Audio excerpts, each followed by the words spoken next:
జయశంకర్ భూపాలపల్లి జిల్లా కాటారం మండల కేంద్రంలోని తెలంగాణ వైన్స్ ఆధ్వర్యంలో నిర్వహిస్తున్న వైన్స్ వ్యాపారంలో అక్రమంగా 2 వైన్ షాపులు రింగై అక్రమంగా రేట్లు పెంచి ఎంఆర్పీ రేట్ల కంటే అధిక ధరలను కేటాయించి వైన్స్ అమ్మకాలు సాగిస్తున్నట్లు వైన్ షాపుల వారి తీరును వినియోగదారులు తీవ్రంగా విమర్శిస్తున్నారు.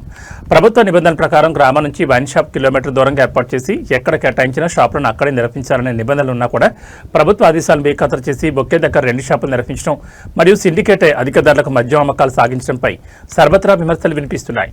ఇకరైనా అక్రమంగా అధిక ధరలకు మద్యం అమ్మకాలు సాగిస్తున్న వ్యాపారులపై చర్యలు తీసుకుంటూ సక్రమంగా ఎంఆర్పీ రేట్లకు మద్యం అమ్మేలా చూడాలని ఎక్సైజ్ పోలీసు ఉన్నతాధికారులను ఈ ప్రాంత వాసులు కోరుతున్నారు.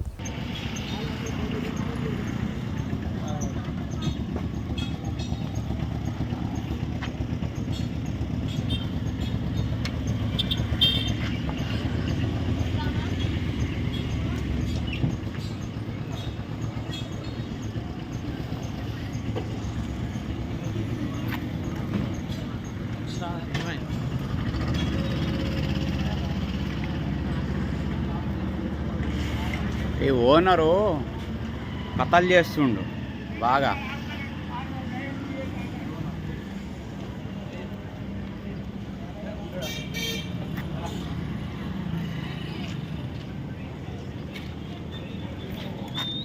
అంకిరెడ్డి బాగా కనిపిస్తావు, ఒక్కసారి ముఖం చూపించావు అంకిరెడ్డి.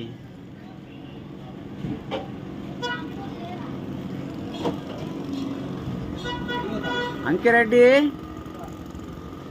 ఓ అంకిరెడ్డి,